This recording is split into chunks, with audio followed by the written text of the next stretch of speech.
చంద్రబాబు నాయుడు గారు ఎంతో ప్రతిష్టాత్మకంగా తీసుకున్నటువంటి ఈ సిఐ సదస్సు పెట్టుబడులతో ముందుపోతుంది. అసలు ఎలా ఉండిపోతుంది అంటారు? ఇకపై అంటే ఆంధ్రప్రదేశ్ డెవలప్మెంట్ ఏ రకంగా ఉండిపోతుంది అంటారు? ఎక్సలెంట్ గా ఉందండి.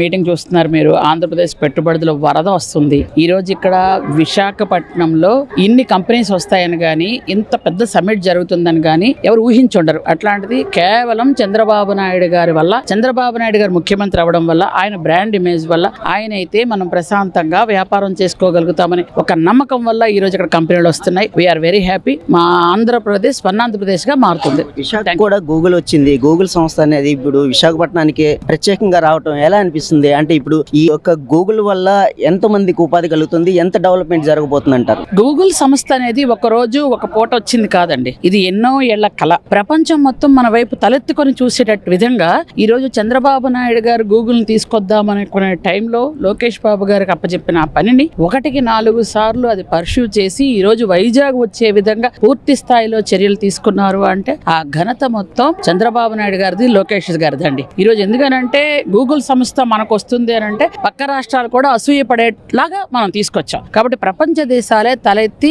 గూగుల్ సంస్థ వైజాగ్ వచ్చిందో అనుకుంటున్నారు. వైజాగ్ ఎందుకంటే చాలా డెవలప్ కాబోతుంది. కాబట్టి వీఆర్ వెరీ ప్రౌడ్ ఆఫ్, మేము తెలుగుదేశం పార్టీ కార్యకర్తలుగా చంద్రబాబు నాయుడు గారి ఆధ్వర్యంలో పనిచేయడం మేము ఎంతో ప్రౌడ్ గా ఫీల్ అవుతున్నామండి. ఇప్పటికే వైసీపీ నేతలు చాలా వరకు విమర్శలు చేస్తూ వచ్చారు. అంటే ఈ గూగుల్ సంస్థపై అనేక విమర్శలు చేశారు, కప్పిపుచ్చుకునే ప్రయత్నం ఈ మధ్య కాలంలో చేస్తూ ఉన్నారు. అంటే ఏ రకంగా చూడాలంటారు? వాళ్ళకే మతిలేని వాళ్ళు విమర్శలు ఏవో చేస్తుంటారండి. అవన్నీ పట్టించుకోవాల్సిన అవసరం లేదు. Thank you. మీరు ఒక ఇన్వెస్టర్ గా మీరు కూడా ఏమి ఇన్వెస్ట్మెంట్ చేస్తూ ఉన్నారు? నమస్కారం అండి.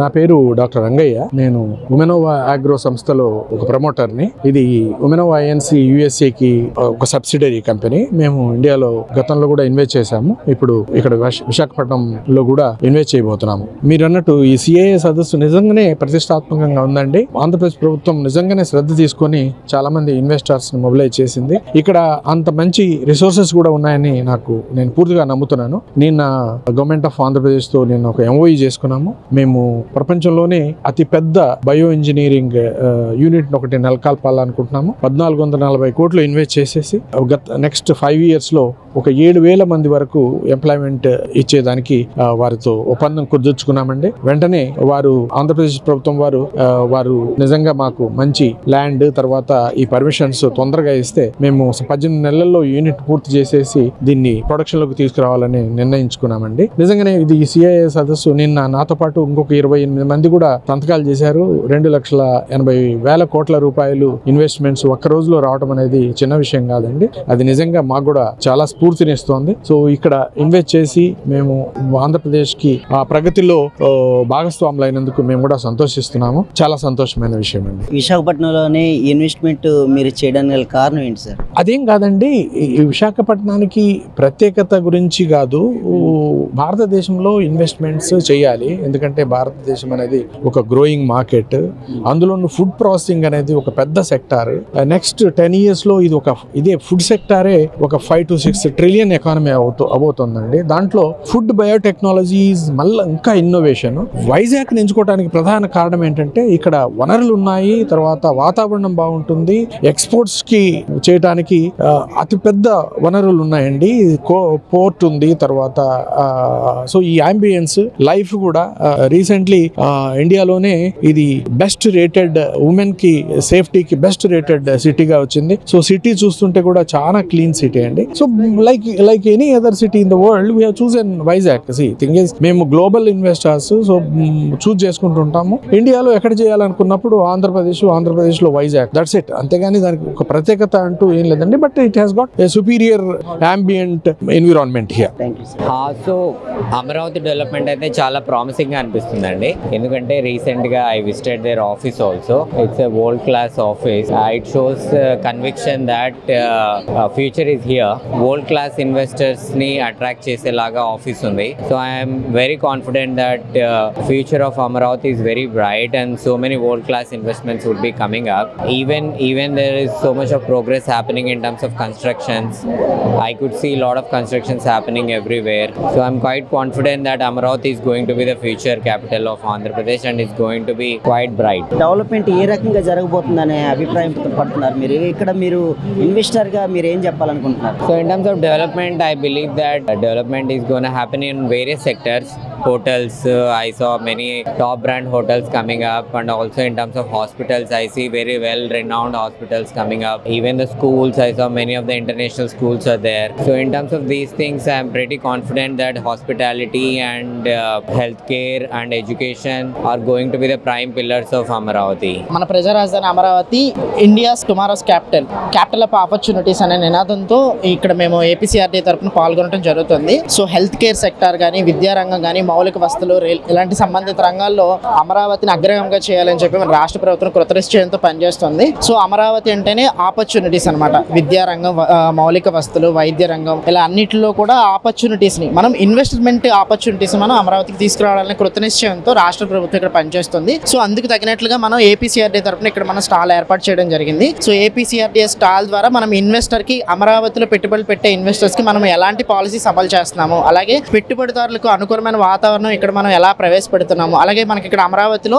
అర్బన్ ఇన్ఫ్రాస్ట్రక్చర్ ఏ విధంగా డెవలప్ అవుతుంది, ఇన్ఫ్రాస్ట్రక్చర్ గ్రోత్ ఎలా ఉంది, అలాగే మనకి 9 థీమ్ సిటీస్ ఉన్నాయి అమరావతిలో. Justice city, government city, media city, sports city, finance city, అలాగే మనకి టూరిజం సిటీ, ఇలా మొత్తం 9 థీమ్ సిటీస్ ఉన్నాయి. 9 థీమ్ సిటీస్ కి రిలేటెడ్ గా మనం ఇక్కడ పెట్టుబడులు అనేది అట్రాక్ట్ చేస్తున్నాము. చాలా ఎంఓయూలు కూడా జరుగుతున్నాయి. పెట్టుబడిదారులు కూడా మనం చూపించిన పాలసీస్ కానీ, మన సింగిల్ విండో క్లియరెన్స్ కానీ, వాళ్ళకి మనం ఇస్తున్న ఎష్యూరెన్స్ కి కానీ, రాష్ట్ర ప్రభుత్వం తరపు నుంచి, సిఆర్డీ తరపు నుంచి వస్తున్న ఎష్యూరెన్స్ అన్నిటికీ కూడా పెట్టుబడిదారులు చాలా ఆసక్తి చూపిస్తూ మన అమరావతిలో పెట్టుబడులు పెడుతున్నారు. ఇక్కడ మనకి ప్రముఖంగా చెప్పాలంటే అమరావతి అనేది అర్బన్ ఇన్ఫ్రాస్ట్రక్చర్ కి మనకి బెస్ట్ మోడల్ గా నిలుస్తుంది. అమరావతిలో ముఖ్యంగా 5, 10, 15 ప్రిన్సిపల్ అని ఉంది. అంటే అమరావతిలో మనకి నిర్మించబడుతున్న అమరావతి రాజధాని నగరంలో కేవలం 5 నిమిషాల లోపే కూడా ఎమర్జెన్సీ ఫెసిలిటీస్ కి వెళ్ళేలాగా, అలాగే 10 నిమిషాల్లోనే ఓపెన్ స్పేసెస్ కి, అంటే పార్క్స్ గానీ, రిక్రియేషన్ పార్క్స్ గానీ వెళ్ళేలాగా, అలాగే 15 నిమిషాల్లోనే వాళ్ళ వర్క్ ప్లేసెస్ కి చేరుకునేలాగా రాజధాని అమరావతిని నిర్మించడం జరుగుతుంది. అమరావతి రాజధాని అమరావతి నగరం అనేది మనకి స్టేట్ లో మధ్యలో ఉంది. అట్ ది సేమ్ టైం మనకి ఉన్న 9 థీమ్ సిటీస్ లో కూడా ఇన్వెస్ట్మెంట్ అట్రాక్ట్ చేయడానికి కానీ మన పాలసీస్ అన్నింటినీ కూడా మనం ఇన్వెస్టర్స్ కి చూపించడం జరిగింది. ప్రముఖ సంస్థలు అన్ని కూడా పెట్టుబడి పెడుతున్నాయి. ఆల్రెడీ విద్యారంగంలో విట్ కానీ, ఎస్ఆర్ఎం కానీ, అమృత విశ్వవిద్యాలయం, ఇవన్నీ కూడా ఆల్రెడీ అమరావతిలో ప్రస్తుతం నడుస్తున్నాయి. ఫ్యూచర్ లో మనకి అమరావతికి సంబంధించి జ్యుడిషియల్ యూనివర్సిటీ IAULER అనే సంస్థ కూడా అక్కడ స్థాపించబడుతుంది. త్వరలో బిట్స్విల్ అనేది రాబోతుంది. ఇంకా మరి ముఖ్యంగా అమరావతిలో క్వాంటమ్ వ్యాలీ అనేది రాబోతుంది. క్వాంటమ్ వ్యాలీ అనేది IIT మద్రాస్, TCS, IBM ఇవన్నీ కూడా ప్రముఖ సంస్థలు క్వాంటమ్ వ్యాలీని తీసుకొస్తున్నాయి అమరావతిలో ఫ్యూచర్ లో ఏమవుతుందంటే క్వాంటమ్ కంప్యూటింగ్ టెక్నాలజీకి చిరునామాగా మన రాజధాని అమరావతి నగరం అనేది నిలుస్తుంది. అట్ సేమ్ అక్కడ మనకి AI యూనివర్సిటీ రాబోతుంది. NVIDIA అనే సంస్థతో అక్కడ 10,000 మందికి AI రంగంలో మనకి ట్రైనింగ్ ఇచ్చేలాగా మనకి అక్కడ NVIDIA అనే యూనివర్సిటీ అనేది రాబోతుంది. సో అమరావతిలో క్వాంటమ్ కంప్యూటింగ్ కానీ, అలాగే మౌలిక వస్తువులకు కానీ ఏదైనా కూడా అగ్రగామిగా రాష్ట్రాన్ని తీర్చిదిద్దుతుంది. రాష్ట్రంలో అమరావతిని తీర్చిదిద్దడం జరుగుతుంది. ఇక్కడ ఇన్వెస్ట్మెంట్స్ ఏవైతే ఉన్నాయో, ఇన్వెస్టర్స్ ఎవరైతే ఉన్నారో వాళ్ళందరూ కూడా అమరావతికి సంబంధించి పెట్టుబడులు పెట్టడానికి ఆసక్తిని చూపిస్తున్నారు. అలాగే మన పాలసీస్ కూడా వారికి అనుకూలంగా ఉన్నాయని చెప్తున్నారు. ఇప్పుడు నభూతో న భవిష్యతి, దేశ చరిత్రలోనే ఎన్నడూ చూడని విధంగా ఈ 17 నెలల కాలంలో గౌరవ ముఖ్యమంత్రి, విజన్ లీడరు శ్రీ నారా చంద్రబాబు నాయుడు గారు ఈ 17 నెలల్లో ఆయన వివిధ దేశాల్లో పర్యటించడం కానీ, వివిధ సంస్థలతో మాట్లాడటం కానీ, అంటే మేము ఏదైతే ఎన్నికల్లో 20 లక్షల మందికి ఉద్యోగ కల్పన చేస్తా ఉన్నారో, ఇవాళ 20 లక్షల కోట్ల రూపాయల పెట్టుబడులు తీసుకొస్తున్నారు. తద్వారా 20 లక్షల ఉద్యోగాలకి నాంది వాచకం పలుకుతున్నారు. అంటే ముఖ్యమంత్రి చంద్రబాబు నాయుడు గారు తనకున్న విజన్తో, లేదా తనకి దేశంలో ఉన్నటువంటి ఆ ఇమేజ్ తో కూడా ఈ రాష్ట్రంలో పెట్టుబడి పెట్టడానికి విపరీతంగా వస్తున్నారు. ఇవాళ 2,500 మంది విదేశీ ప్రతినిధులు కూడా, పెట్టుబడిదారులు కానీ, విదేశీ ప్రతినిధులు అందరూ కలిసి ఇక్కడికి వస్తున్నారు. ఈ 3 రోజుల సమ్మిట్ లో అనేక వేల లక్షల కోట్ల రూపాయల పెట్టుబడులు పెట్టే పరిస్థితి. ఇవాళకి ఈ 17 నెలలు ఇందాక నేను చెప్పినట్టు 20 లక్షల కోట్ల పెట్టుబడులు పూర్తయ్యే పరిస్థితి, తద్వారా 20 లక్షల ఉద్యోగాలు. దాంట్లో ప్రధానంగా టూరిజం ని బాగా ఫోకస్ చేసి, ఒక రిసార్ట్ డెవలప్ చేస్తే ఆ రిసార్ట్ ని డిపెండ్ అయ్యి అనేకమైనటువంటి సబ్సిడీగా ఉండేటువంటి సంస్థలు రావటం, హోటల్స్ రావటం, రకరకాలు వచ్చి డెవలప్ అయ్యే పరిస్థితి ఉంది. కాబట్టి గౌరవ ముఖ్యమంత్రి గారి విజన్ తోటి ఇవాళ రాష్ట్రం ఒక అగ్రగామి రాష్ట్రంగా తయారైనటువంటి పరిస్థితి కనపడతా ఉంది. ప్రత్యేకించి బాబు గారికి ఉన్నటువంటి ఇమేజ్, బాబు గారికి ఉన్న విజన్ చూసి ప్రతి ఒక్కరు కూడా ముందుకు వచ్చి పెట్టుబడి పెట్టడం సిద్ధమవుతున్నారు. ఈ 3 రోజుల్లోనే అద్భుతమైనటువంటి ప్రగతి సాధించబోతున్నాం. అందరూ కూడా పెట్టుబడులు పెట్టడానికి ముందుకు వస్తున్నారు. MOUలు చేసుకుంటున్నాం. అన్ని కూడా with in a short span of time implement అయ్యి ఆ ప్రోగ్రెస్ కూడా రాష్ట్రంలో కనపడే పరిస్థితి ఉంది.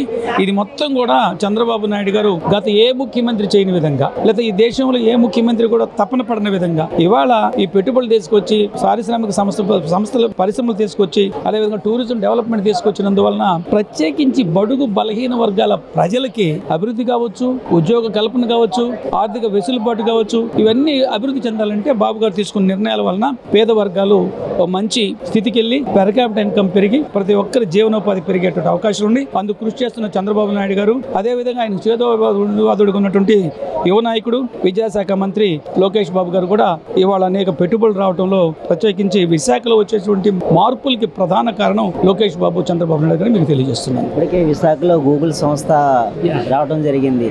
అంటే ఎంతమందికి ఉపాధి కలుగుతుంది అంటారు? దీనివల్ల ఎలాంటి ఉపయోగం ఉందంటారు? డెఫినెట్గా దీనివల్ల ఎంతో మందికి ఎప్పుడైతే సాఫ్ట్వేర్ డెవలప్మెంట్ ఇలాంటివన్నీ జరుగుతున్నాయో దానివల్ల అనేక మంది లక్షలాది మందికి ఉద్యోగాలు వచ్చే పరిస్థితి కనపడతాం. దాని మీద ఒక ఎంత అనేది కాకుండా సంస్థ వచ్చే కొద్ది దాని ద్వారా అనేక సంస్థలు మళ్ళీ దానికి అనుసంధానంగా వచ్చే కొద్ది లక్షల మందికి ఉద్యోగాలు వచ్చే అవకాశం ఉంది. ప్రత్యేకించి వాళ్ళ విశాఖ ఎకనామిక్ రీజియన్ అని ఏర్పాటు చేసి ఈ 9 జిల్లాలని అద్భుతంగా అభివృద్ధి చేసేటువంటి ప్రణాళికలు కూడా రాత్రి తయారు చేసుకున్నారు. దాని మీద ఒక రిపోర్ట్ కూడా రాత్రి లాంచ్ చేయడం జరిగింది.